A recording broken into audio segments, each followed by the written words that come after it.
cream before we talk about a pretty serious topic of property taxes. So I think that was a good strategy. All right, well, I'm Karen Liot Hill, Executive Councilor for District 2.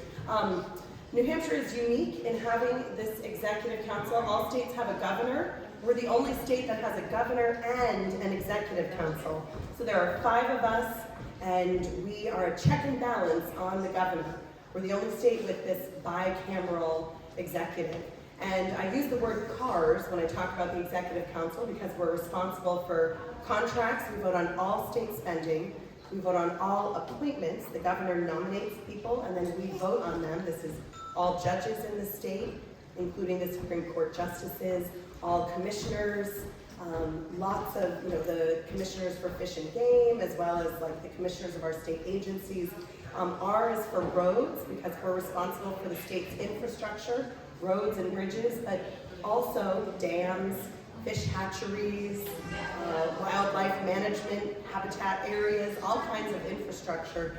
And lastly, S is for services, so cars, contracts, appointments, roads, and services, because we do a lot. We're the connectors, I guess, if you will, between people, cities and towns, organizations, nonprofits, businesses, anyone who has a question or an issue with state government, we're there to help make connections and help them get answers to their questions. So I was a city councilor for 20 years in Lebanon. I'm the former mayor. And actually, I find that the Executive Council is very similar to City Council. It's just much larger scale. So it's a great honor to serve as Executive Councilor and represent 81 cities and towns. So up to Littleton, my district comes all the way up to Littleton and goes all the way down to Keene, down to the Massachusetts border. So basically the whole Connecticut River Valley, and then it goes over to Concord. So it's basically all of Grafton County, all of western New Hampshire, 81 cities and towns. And we meet with the governor twice a month. The governor sits at the head of the table, and then there's the 5 councilors. We sit around. The governor is able to create the agenda, but she doesn't get to vote. And we don't get to decide what's on the agenda, but we are the ones who vote. And so there's a saying in New Hampshire that you have to be able to count to 3. The governor has to be able to count to 3 because the governor really can do very little without the permission of the Executive Council. So it's a very interesting and a very important role. And I have been doing this now for the last year, a little over a year. And I do happen to be the only Democrat on the Executive Council. And that's been very interesting for me. It can be, I know tonight I'm hosted by the Haverhill Democrats, and I appreciate I know Bree can't be here tonight, she's under the weather, but I'm very thankful for the invitation to join you tonight. I am going to speak a little in a partisan fashion, so don't be, if you are not a Democrat, just know that I've prepared my presentation for a Democratic audience. And we can discuss afterwards.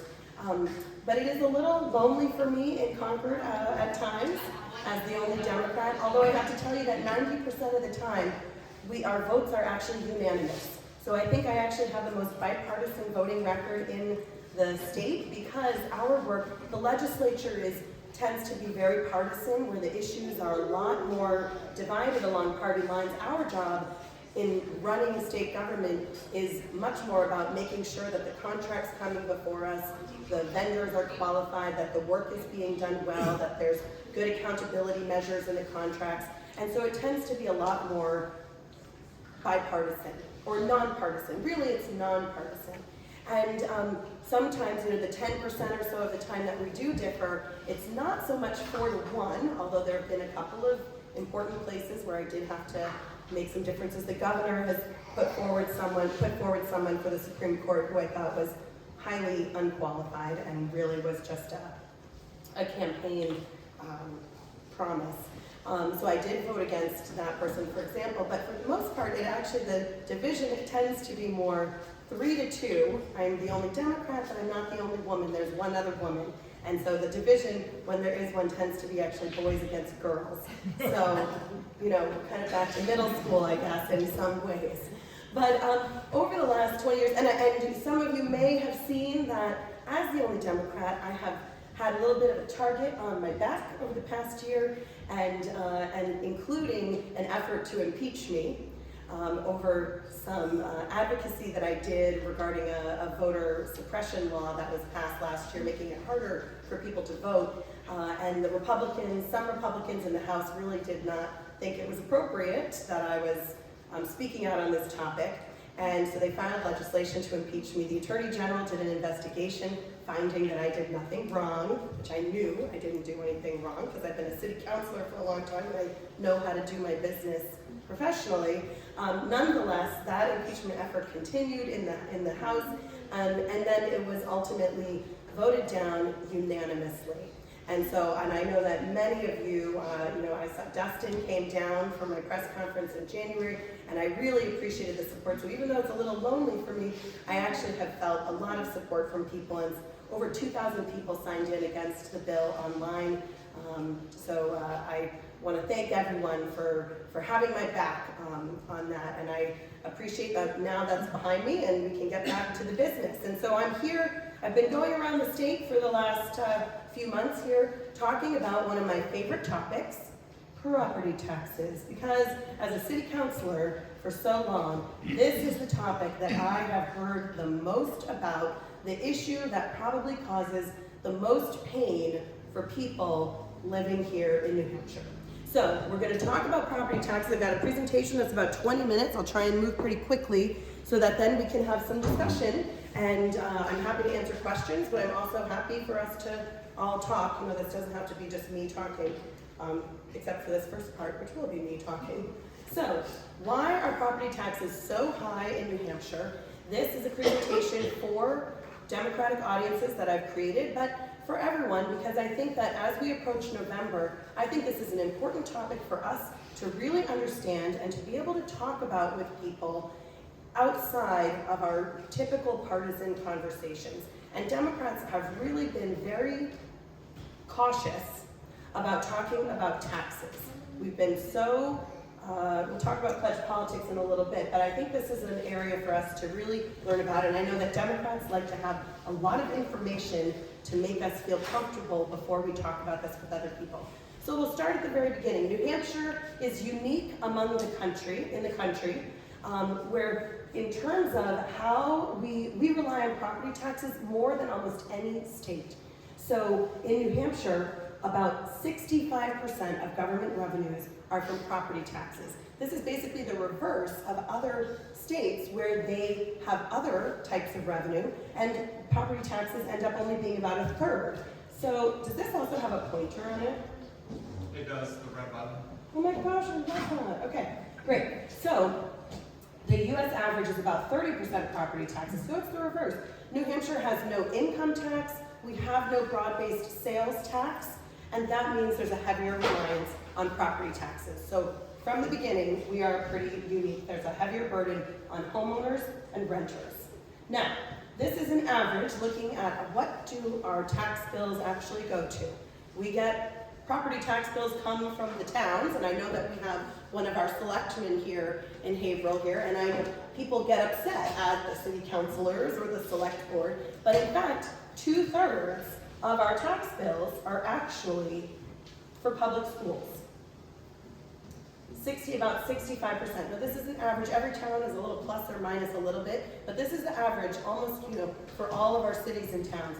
And about 10% of that tax bill is actually coming from the state, okay? So 55%, more than half of our tax bills are the local effort that we are doing, local property taxes for our public schools. And we'll come back to that in a minute. Less than a third, 30% of our tax bills are for municipal services, so fire, police, recreation, if you have that, but those kinds of things, water department, water and sewer, if you have that. And 5% is the county, which you guys know very well. As the county hosts, you have the jail, you have the nursing home. We're the only county that still has a farm. But it's a very small part of our actual tax bills. Now, New Hampshire is dead last in the country, this 10% of state support. We're dead last in the country in terms of state support for public schools. But we are not last in terms of per pupil spending. We actually spend quite a lot per student. We're among the top 10 in the country.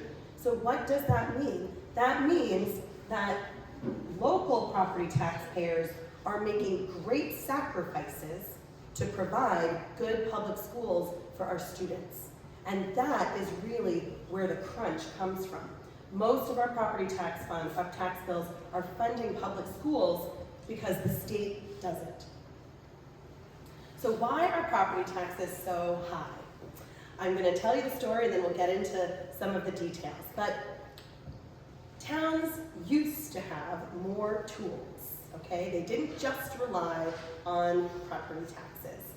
Over time, the state replaced those with different revenue sources, and they said, cities and towns, don't worry, we're going to share some of this new revenue with you.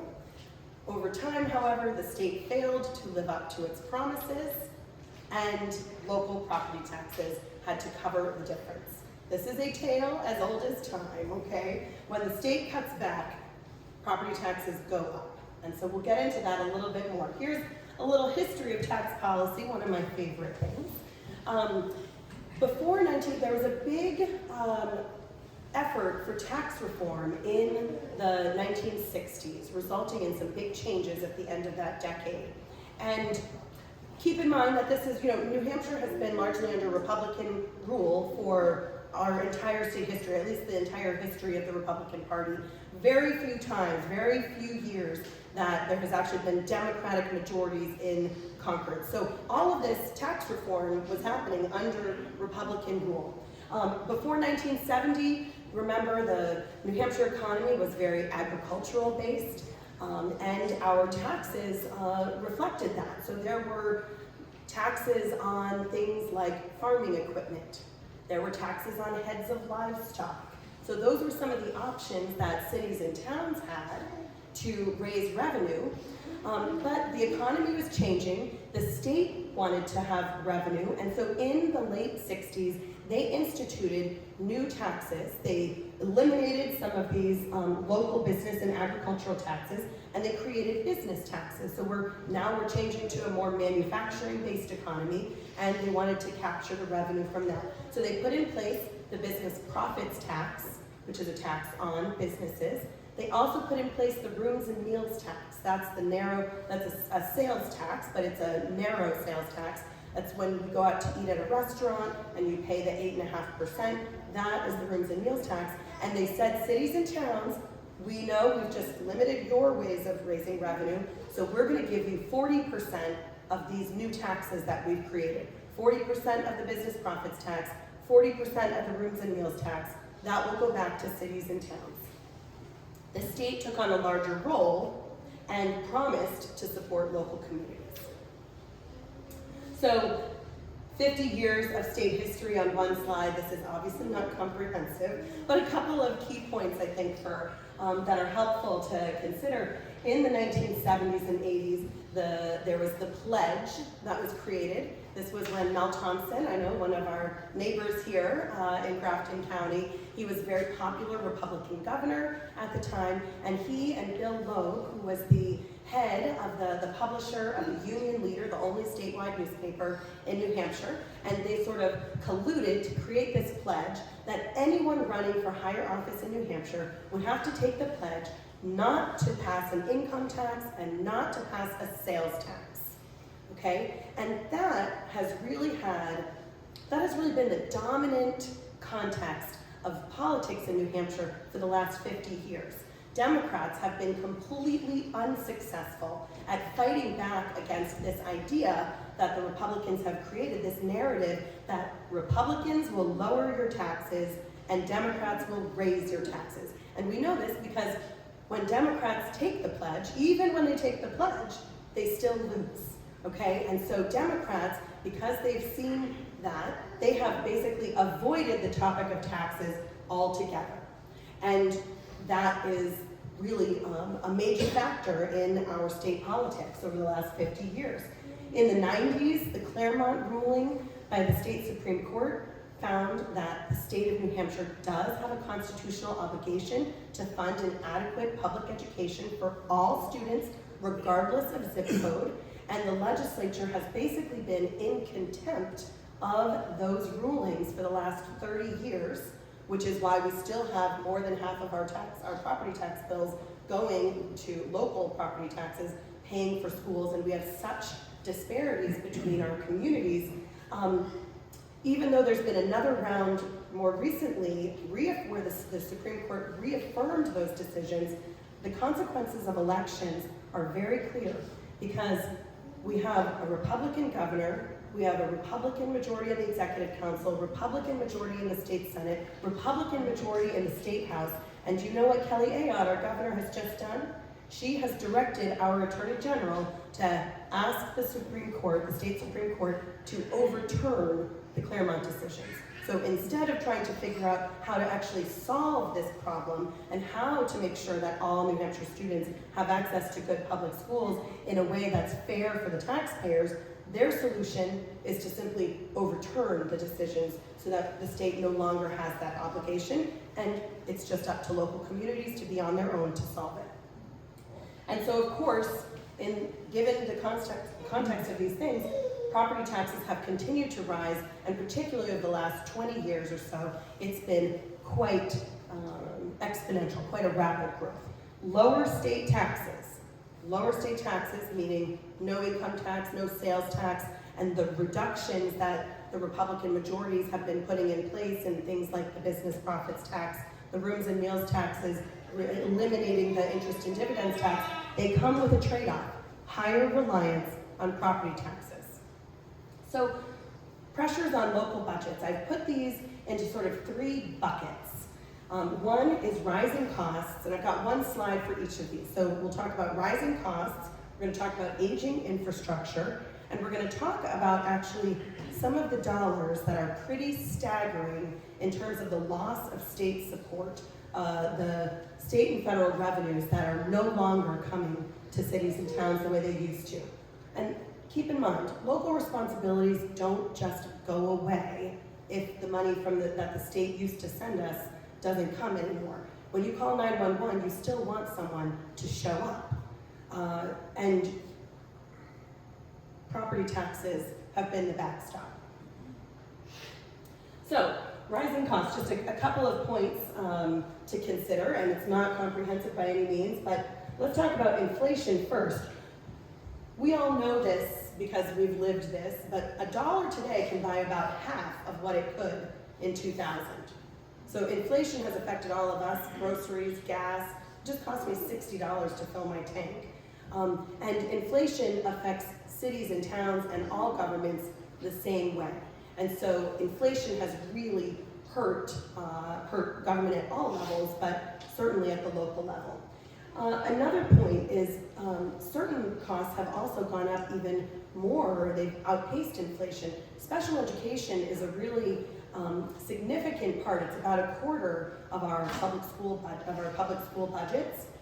And this is a federal mandate. This is the IDEA, the law that was passed several decades ago, saying that all children should have the ability to be educated and to live up to their full potential. And yet, even though that's a federal mandate, the federal and state governments, they actually provide less than 20% of the costs of special education. And so that ends up being shouldered in New Hampshire because the state doesn't pay for public schools. It ends up being shouldered by local taxpayers.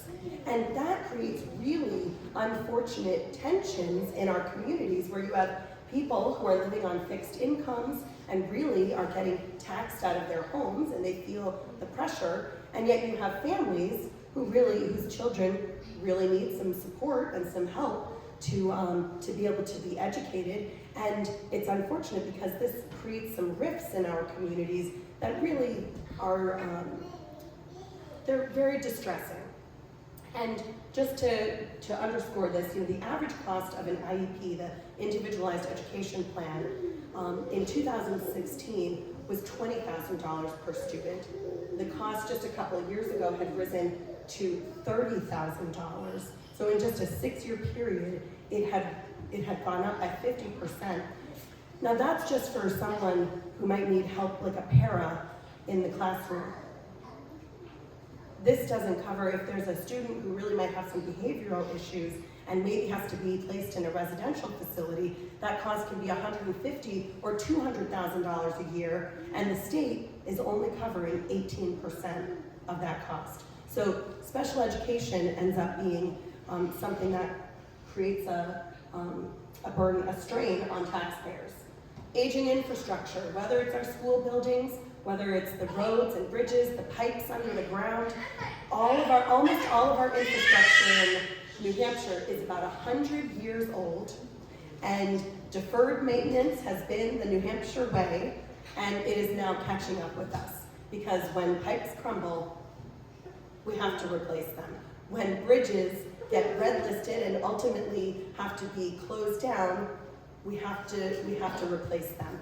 Those just don't go away. And now those are the decades of deferred maintenance are catching up with local communities.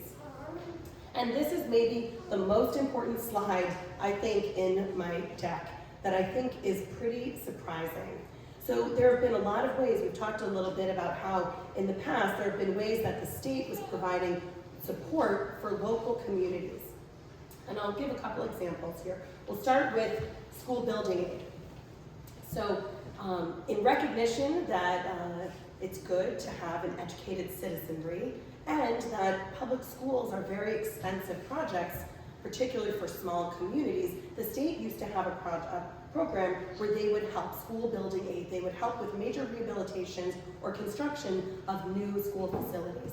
And it would provide about half, I think it was 40%, typically it's 60-40 is the ratio, of these major programs that helped communities to do these important projects. Well, in 2010, it was, remember, the global economic recession, and it was a tough year. And so in Concord, they tightened their belts and they said, we're gonna have to make some changes. They put a moratorium on the school building aid program. And this had major impacts. In Lebanon, we had a middle school we had a junior high school that was really, it was 100 years old, and it was really past, it was not meeting the needs anymore. There were, kids were some of the special ed kids were having their education in closets, for example, among other issues. So we needed to pass rebuild. It took us 4 votes to pass the new middle school, and we were one of the last projects to get in when school construction, when the school building aid program was there. So 40% of this huge project got covered by the state. Just down the road, and it was still a big expensive project for taxpayers, they're still paying it off. Just down the road in Claremont, their high school was in danger of losing accreditation, Stevens High School, and they also took several votes to pass the renovations that they needed to keep their high school open. Well, their last vote failed by 1 vote.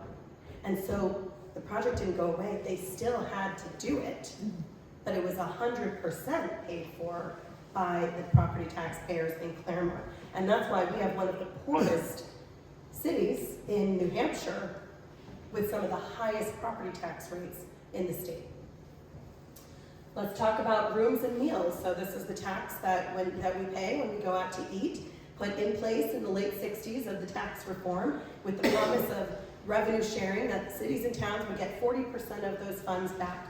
Well, in 2010, from the very beginning, I will tell you, and from the very beginning, the very first year it went into effect, 1969, the state never gave 40% back to cities and towns. It was an empty promise from the get-go. The highest it ever got was 30%. The average has actually been about 20%. So I'm not going to go back. I didn't do the math all the way back to the beginning of time, but we're going to just talk about modern history. So from 2010 until now, the underfunding of rooms and meals, that 40% that we were supposed to get, if we had gotten that 40%, that would have been another $600 million that would have come to property taxpayers. So instead, that was something that made our taxes go up at the local level because the state has not made good on its promise. So let's talk about revenue sharing. This is the business profits tax. BPT, another one that went into effect in the late 60s.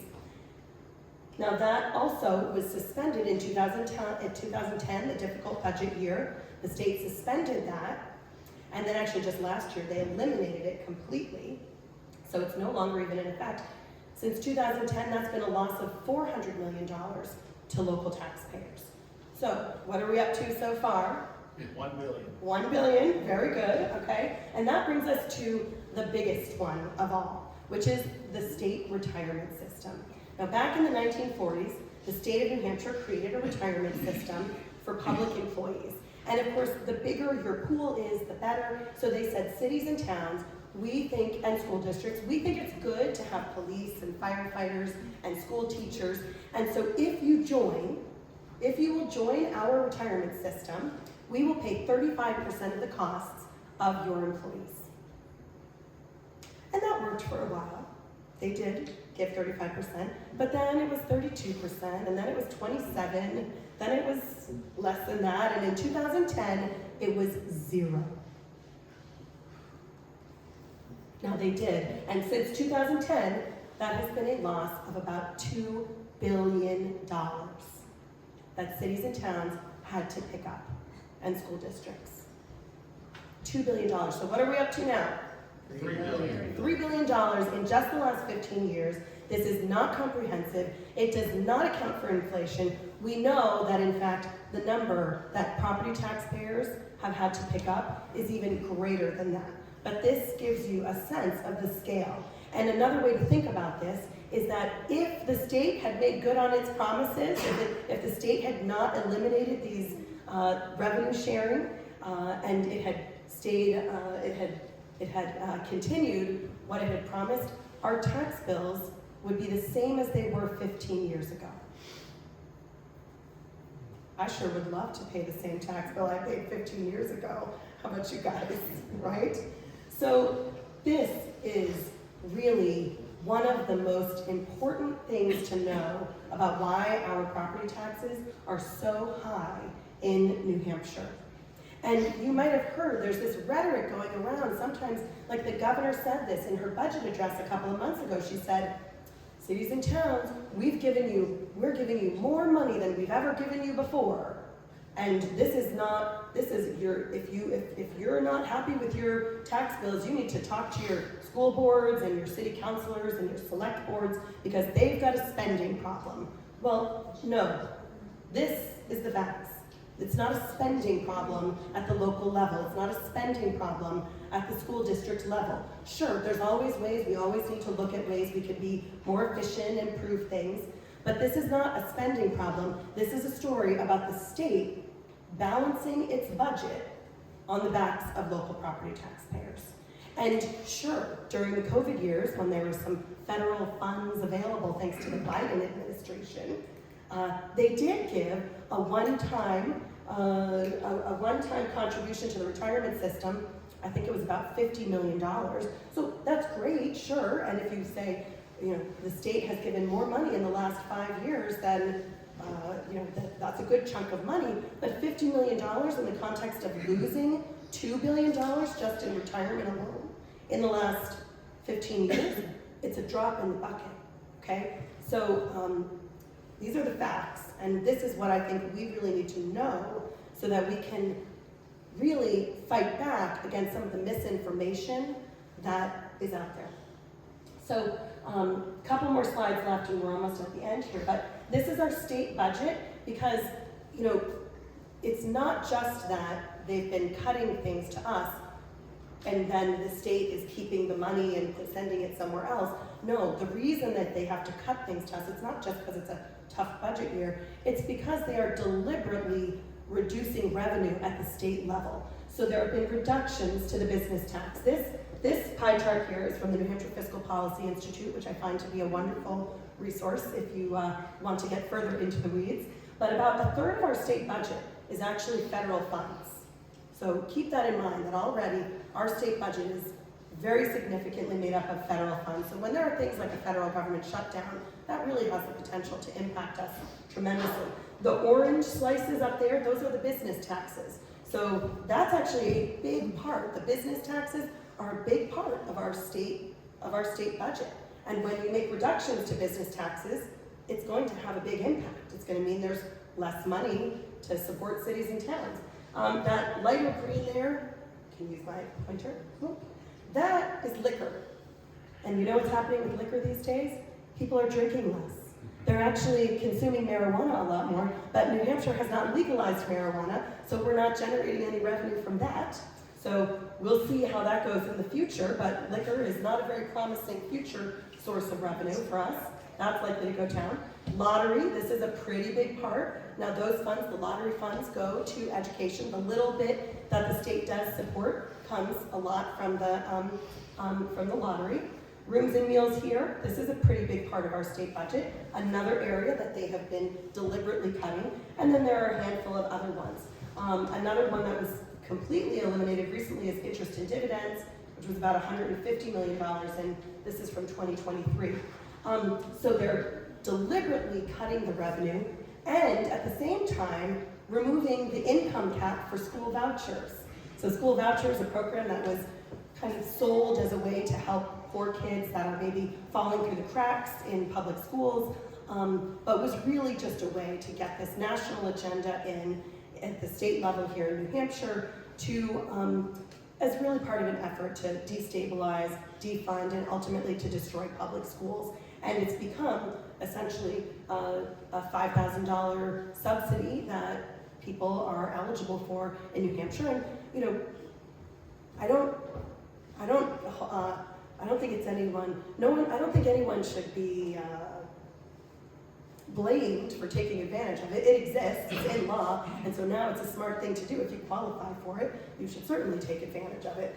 But it basically, 90% of the school voucher dollars are actually now going to people who were already sending their kids to private schools, including some of the most elite schools in the country, which happen to be here in New Hampshire or outside of New Hampshire, but like Phillips Exeter, St. Paul's School, and religious schools. And the bottom line is when the state reduces revenue, it reduces support for all of us, and it shifts those costs onto local property taxes. So what does this mean for us as homeowners and renters? Property taxes are regressive, meaning that the people with the least ability to pay are the ones that shoulder the greatest burden. What this means in New Hampshire is actually that people in the lowest 20% of the income, we're talking about people making less than $35,000 a year, are spending about 6% of their income on property taxes.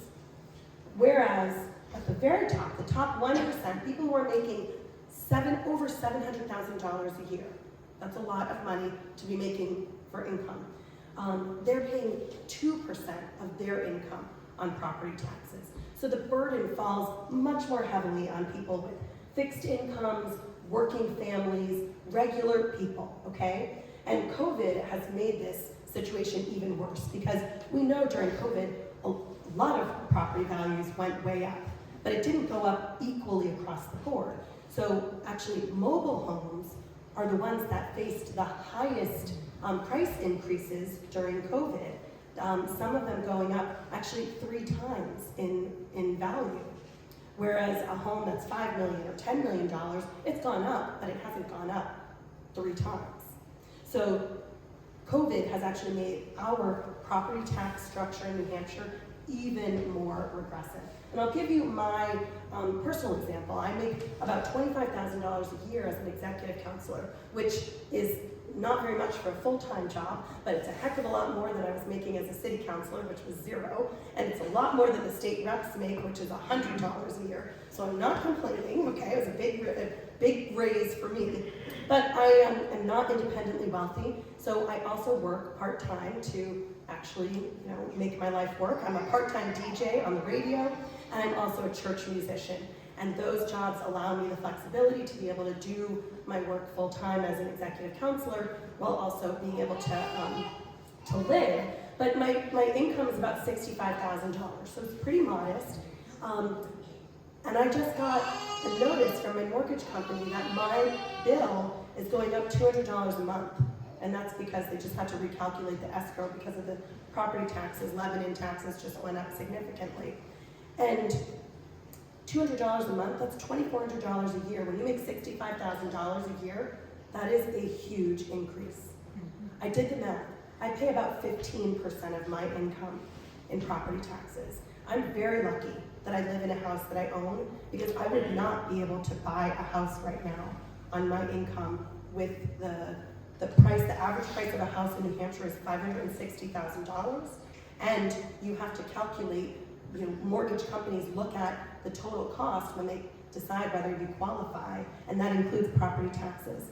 So I feel the pain when I give this talk. I share my story because I know what this means for regular working people in New Hampshire, and it's part of why I'm so passionate about trying to make a difference about this. The people in New Hampshire with the least are paying the greatest share. It didn't happen by accident. This reflects a series of policy decisions about state funding, about tax policy, about who pays, and those decisions have consequences: higher property taxes.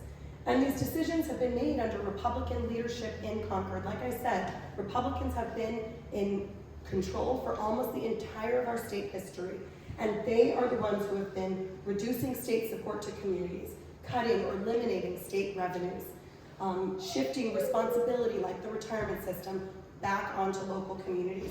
And now they're blaming local officials for this mess. So this November is a performance review. I think that's what elections are. It's a performance review. And I think we need to ask ourselves, have the people in charge been lowering costs?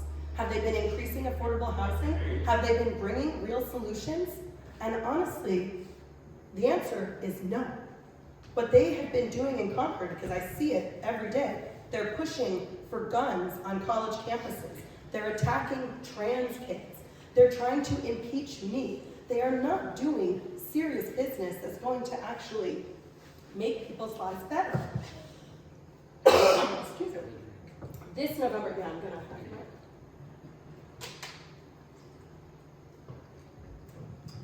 This November, voters are going to decide whether we should continue or whether it's time to make a change.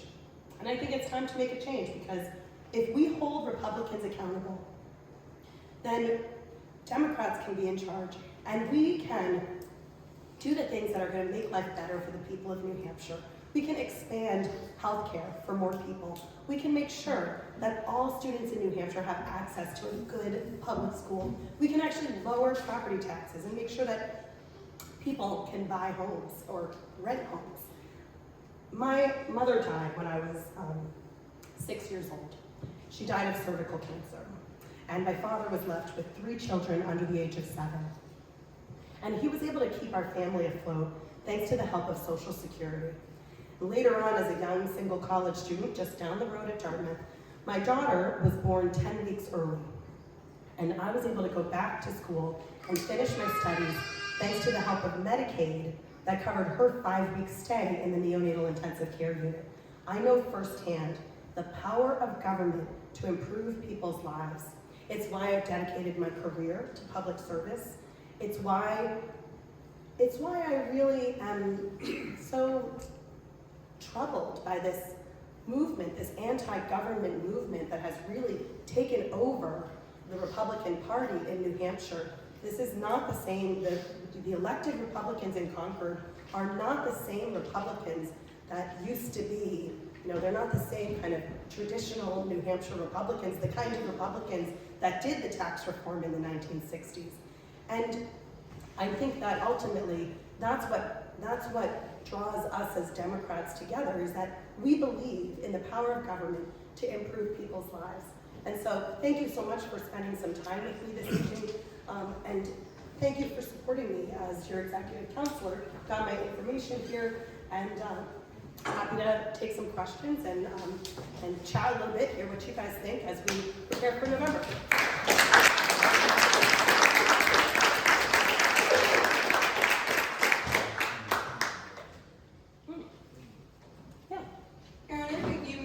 Medicaid and Medicare, so it just pops right up. Yeah. New Hampshire just saw a change that came up in October. I'm sure you're all well aware of it. We went from 24 Advantage plans to 2. One of them not working with DHMC at all, which is our largest provider throughout the whole state. Yeah. I'm a two-time cancer survivor and am going through needing scans and other things. And I just had to turn down a scan because I can't afford it. And they won't work with DHMC. So what is the state actually doing about that? And how did they even get to the point of going from 24 to 2? Yeah. And not working on something? I know the DHMC was looking for a lot more from Humana in return, which seems to be their problem, but where did United go? Where did all the rest of them go? How did we lose that much by having one of the biggest hospitals and one of the best hospitals, I think, sorry, I'm partial, in our state? And what are we gonna do about it? Are we gonna have more changes in October, and is it gonna get worse? Because if we have to go with another plan to cover it, and I think most of you know, it's gonna cost on an average $80 per person to cover that gap a month. Yeah. And that's just crazy. Yeah, so you're talking about the Medicare supplement programs. The advantage, yeah. Yeah. Because the supplements are gonna be more expensive when you go with that type of thing. Yeah, there have been big changes. I wish I had some good news for you. You know, healthcare costs are continuing to go way up. New Hampshire actually has been beating some of the other states in terms of the cost going up at a lower rate than other places, which doesn't help. Everyone else is just even worse off.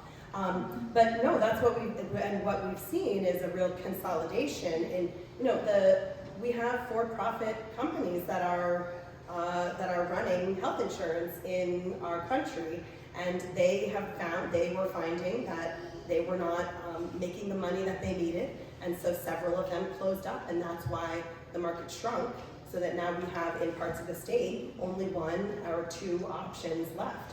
So it's really kind of a story about monopolies and what happens when when the free market is running healthcare. So Who's negotiating with these companies for the state? Who's actually sitting down with United Healthcare and saying, well, let's come to an agreement? So we don't regulate them. They're under no obligation to negotiate with us.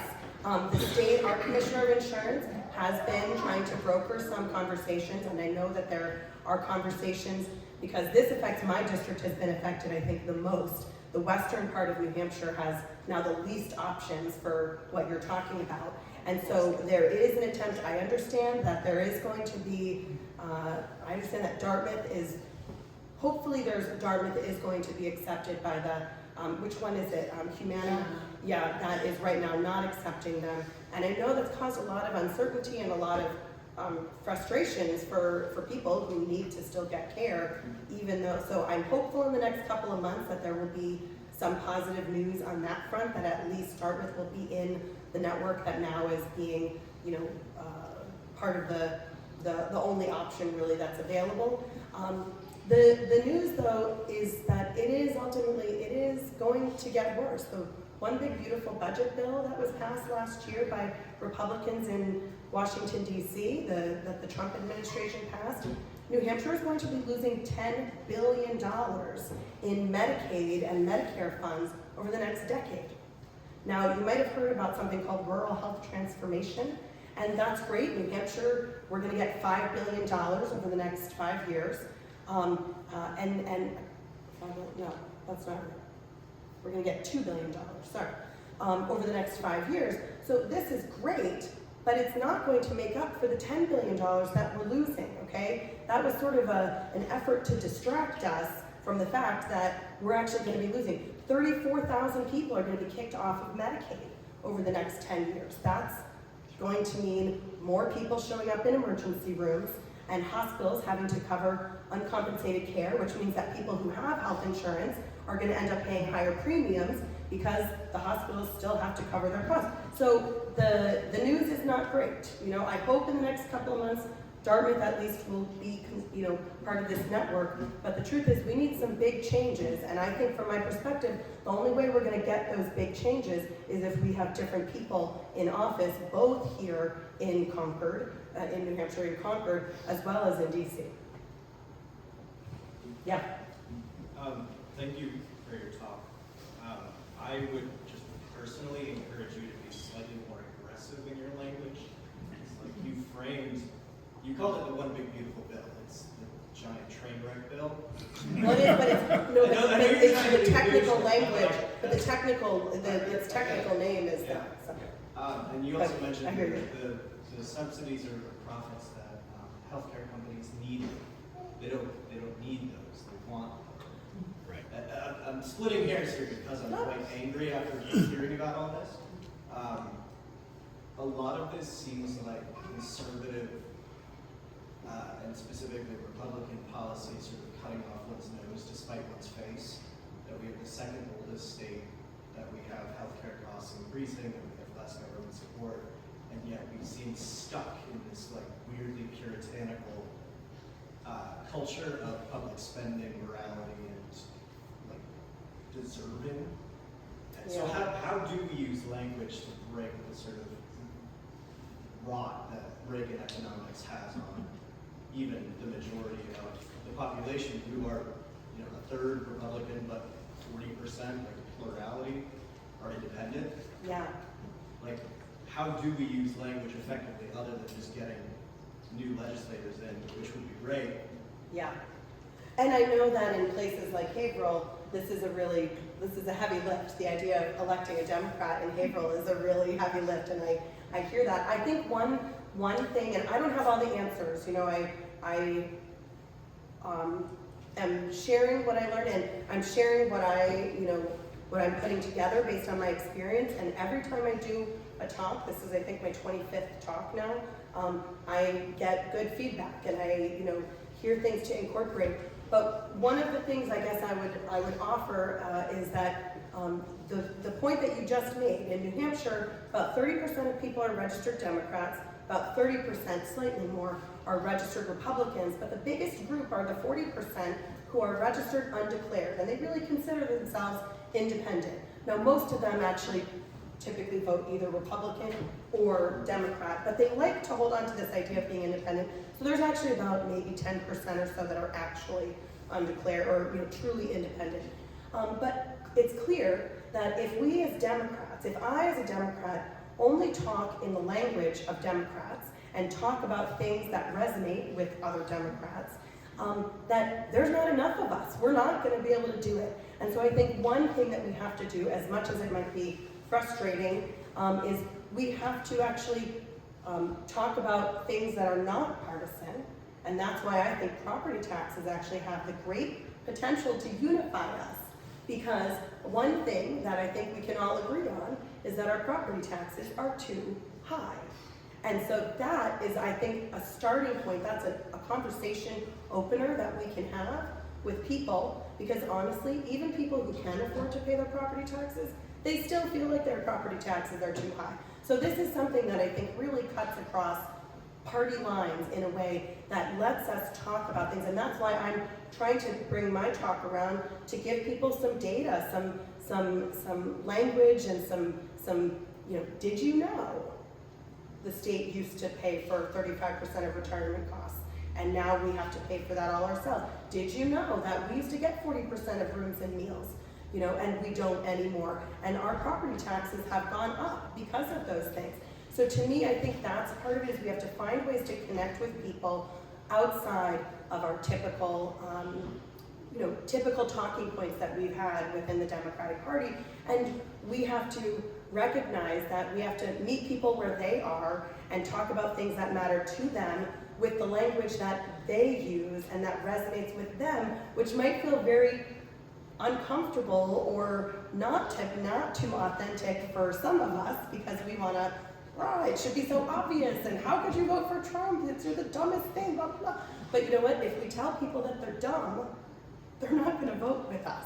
And so we've got to figure out ways to connect in nonpartisan ways non-typical ways and in ways that really, I think, using their language and their issues as a way to make connections. And so to me, as a city councilor, you know, property taxes, and I think property taxes in general are probably the elephant in the room in all of our towns across our state, since we are the only state that has such a heavy reliance on taxes. So, you know, not a full answer to what you're saying, and I do appreciate the feedback about language, and I will definitely give that some thought. Was in no way intended as an attack on you, just Yeah, no, I appreciate, we're all in this together, so we can help each other, you know, deliver our messages more effectively. Yeah.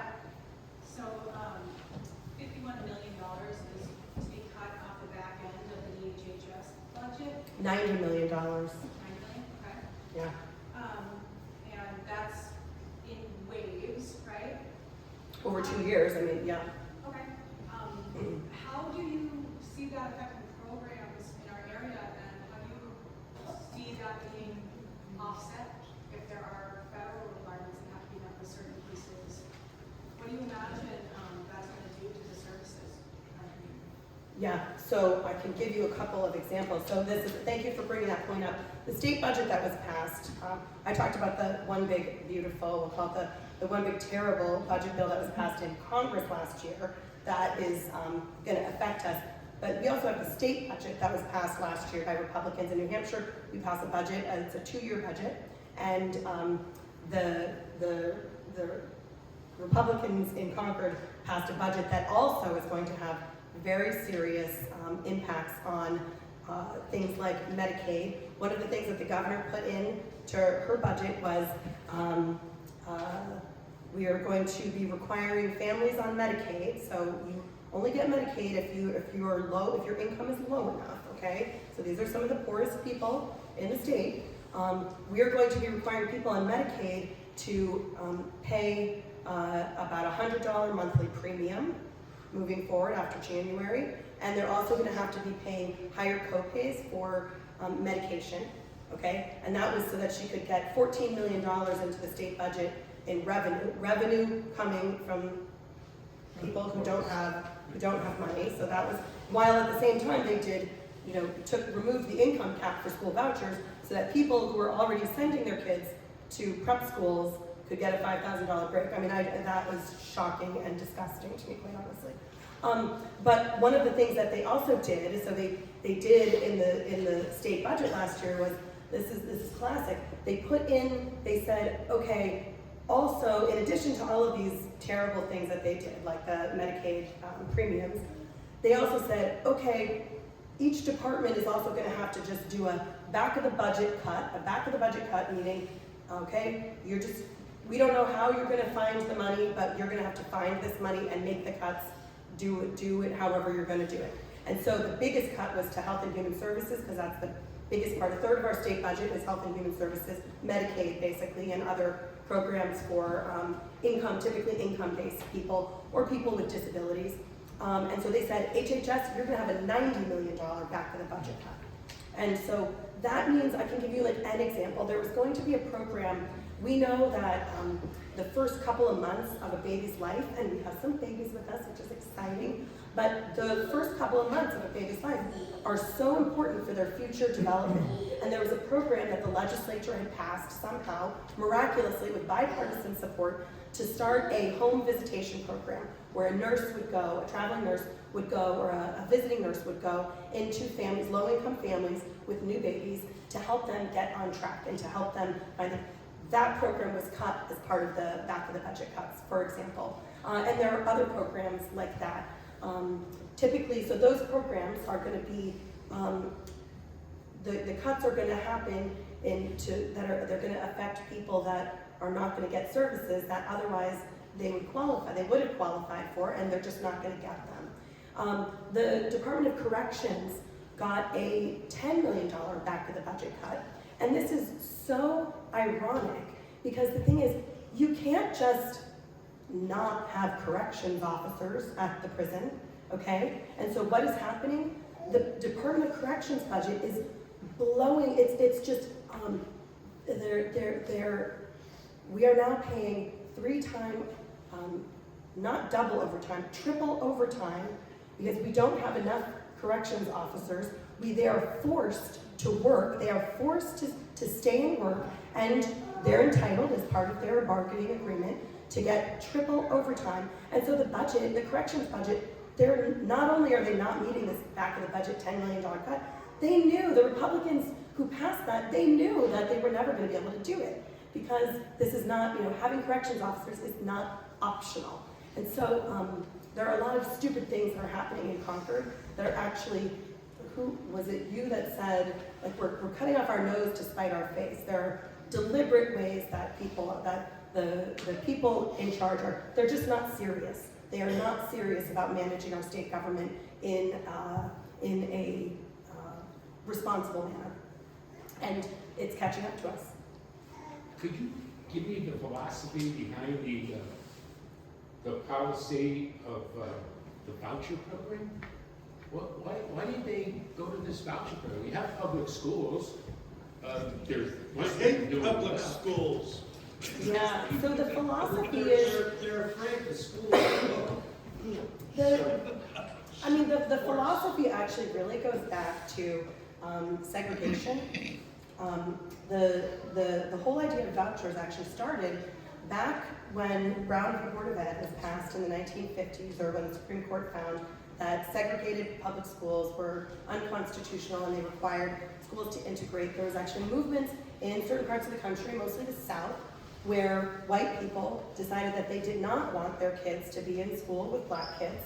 And so they withdrew their kids, and so they started this voucher program, and they said, we're gonna close our public schools, everyone will get vouchers, so that way they could send their kids to the parochial schools or private schools and avoid having to have integrated public schools. So the roots of school vouchers go back a long ways and are really racist in their origin. But the more modern sort of version has come about over the last 20 or 30 years or so, funded by the Koch brothers. This is a national movement to try and do this in each state. It's sort of copy and paste legislation, and New Hampshire has many legislators who are part of this, who are amenable to this. And so they introduced this legislation, and it was sold, like I said earlier, as a way to help poor kids that are sort of falling through the cracks in their public schools, as a way to say, you know what, there are some kids that just aren't getting what they need and they need to go into a different setting. And so the idea was, a few kids need some extra help, okay. And it was targeted, it was income-based, so that it was really targeted to people that could really benefit from it. But truthfully, the whole philosophy of it, though, is that this is part of the anti-government movement. Grover Norquist, back in the 90s, he was the head of Americans for Tax Reform. He was the one who said, I don't want to abolish government. I simply want to shrink it to the point that I can drag it into the bathroom and drown it in the bathtub. So that's really what's behind this. It's an anti-government movement, and if you defund and you destabilize public schools, you can ultimately destroy them, and everyone can get a voucher. If everyone gets a voucher, then we don't have to have public schools anymore. And so it's just another way of dismantling public education, which they call government education. And this movement in New Hampshire, we're kind of ground zero, because this anti-government movement has, we have the Free State Project, which identified New Hampshire as a place to move to starting in the early 2000s.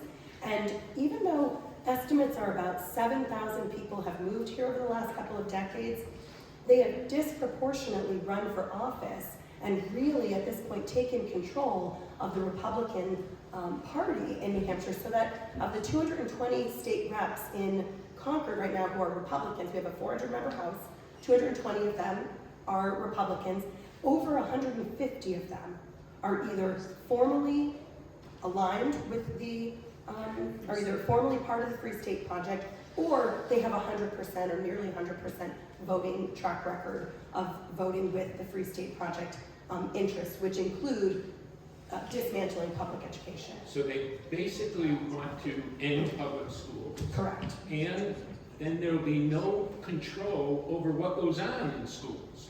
We won't have any control over what they're teaching.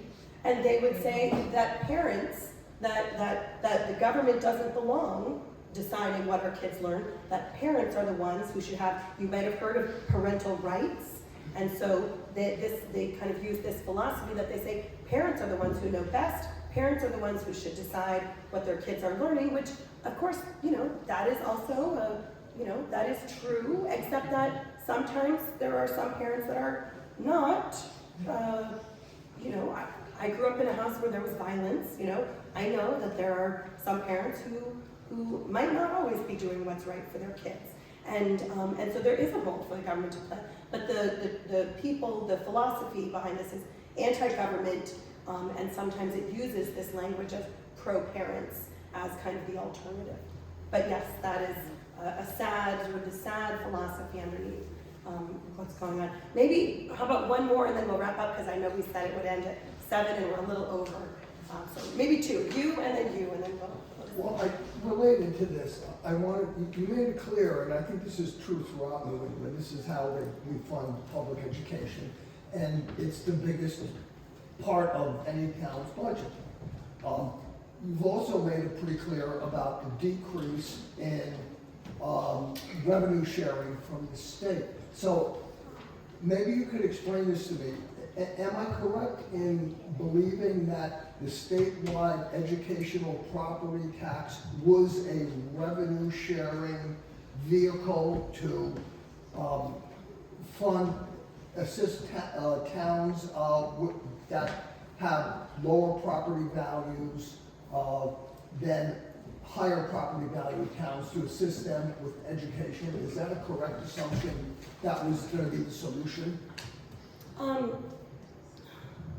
Yes and no. I'm going to pass around this, and I'm going to talk, and I'll give an answer. I do a monthly newsletter about once a month, so I don't send a lot of emails, but I do a monthly newsletter once a month about what's going on in the Executive Council. So I'm going to pass this around in case anyone would like to join my email list. I'll give that to you. So the statewide education property tax, remember when we were talking about this?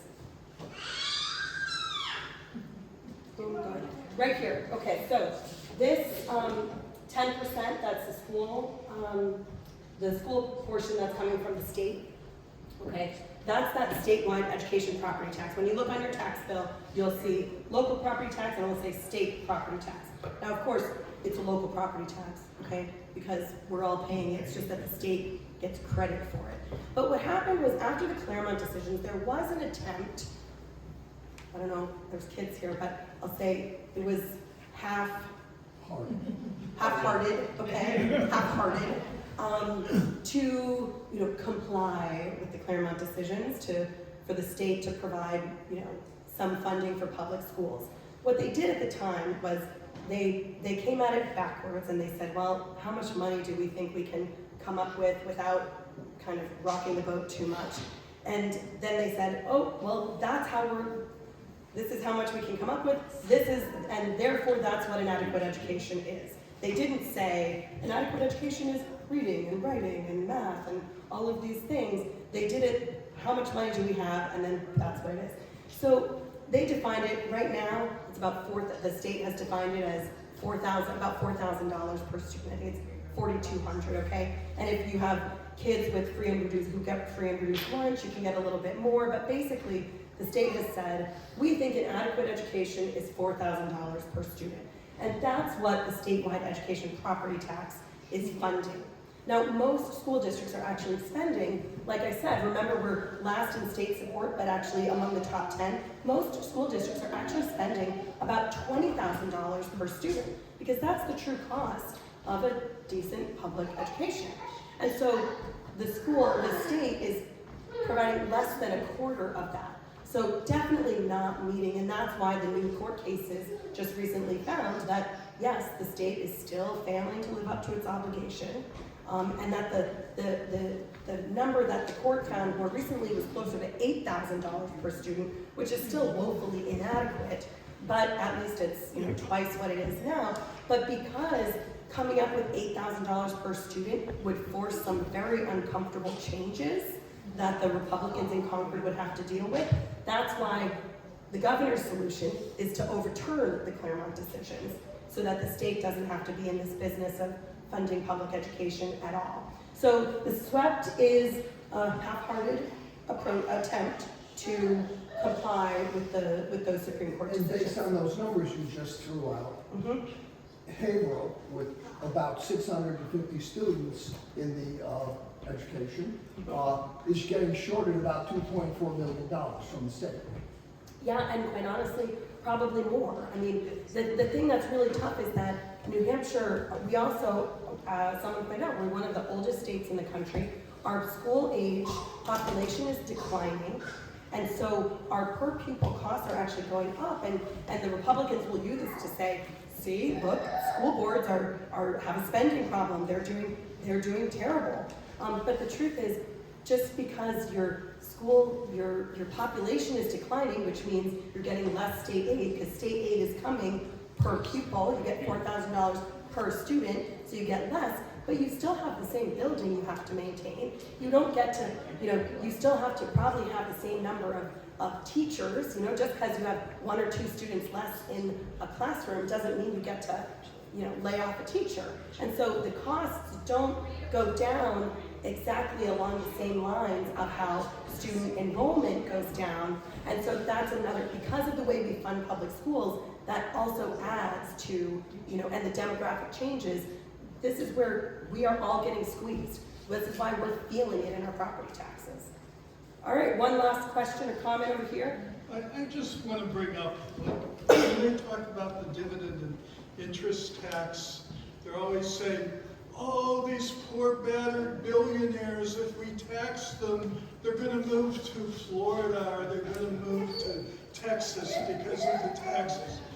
Well, the fact is, they have the choice of living anywhere they want, and they're probably going to make that choice more likely based on whether they like snow or not than the dividend and interest tax.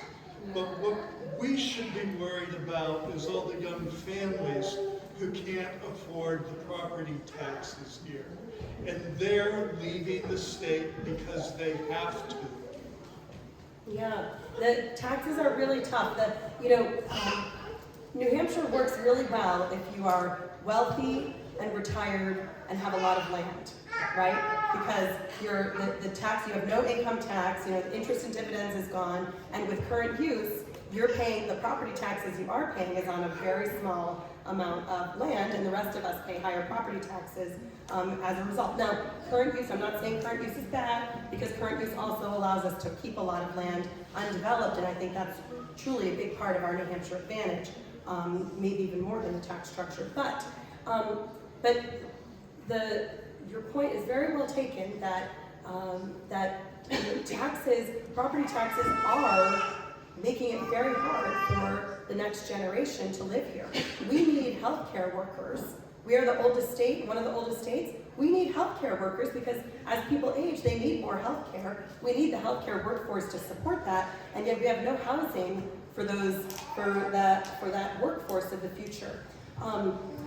So we're really in a big bind, and I think there are some things that are coming. I think COVID has really exacerbated the situation. We've got kind of a perfect storm approaching us, and we need people in Concord who are going to be serious about solving these problems, who are not going to be chasing the culture wars and distracting, trying to distract us from the ways that they're giving tax cuts to the billionaires and to businesses like Amazon, Apple, and Walmart. When we cut the business profits tax, that's who benefits. Amazon, Apple, and Walmart, not any of us. It's not Hatchland Farms that's benefiting from the business profits tax. They would benefit a lot more from lower property taxes because that's a huge part of their operating costs. So we need people in Concord. Now, some people have asked me, shouldn't we just reinstate the interest and dividends tax? Shouldn't we have an income tax? Shouldn't that be the solution? And what I'm talking about with people is that, if we were starting from scratch and designing the system of how we would pay for government in New Hampshire, I think it would look a lot different than what it looks like today. And yet, we are stuck with what we've got today. And the polls have shown, just recently there was a poll that came out that shows that even 50% of Democrats don't support an income tax. And you know why? because no one believes that if you put an income tax in place, that your property taxes are gonna go down, okay? Because it's never happened anywhere in the country, okay? And so you can't blame them. I understand people who say you're skeptical of an income tax. And so I think that there are some things, when we win, and we have serious people in Concord who are ready to deal with seriously managing our state government, I think we can have some discussions about what is the right approach, what is the fairer way to structure our revenue. But in the meantime, I also think that we can be looking at ways to make things more fair. There's things like a homestead exemption, for example, that would give homeowners or renters potentially through their land property owners of their properties, but a break on their taxes. So let's say, for example, we had a homeowner exemption of $250,000, so that then you wouldn't pay property taxes on the first $250,000 of your home. You would only pay it starting at whatever the value is over $250,000. Now, does that raise more money? No, but it shifts the burden so that instead of the regressive tax structure that we have now that falls most heavily on people on fixed incomes, working families, lower income folks, which honestly is most of us, it would shift the burden to people who have more ability to pay. And I think that that's something that we can be looking at as Democrats, because that's our job. So instead of getting into the weeds on, should it be an income tax, should it be a sales tax, should it be interest and dividends, all these things, once we start talking about those solutions, then the discussion becomes about those solutions and which one's better. And we're not talking about the problem, which is our high property taxes. And that's what I think we really need to talk about. This November is a referendum, I think, on Republicans and property taxes. And so that's why I'm here. And so I will end by saying I am going to run for re-election in November. And so I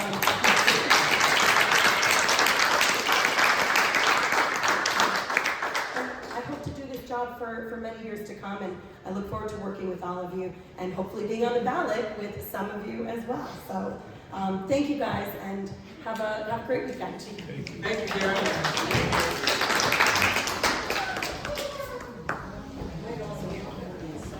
I admire your restraint.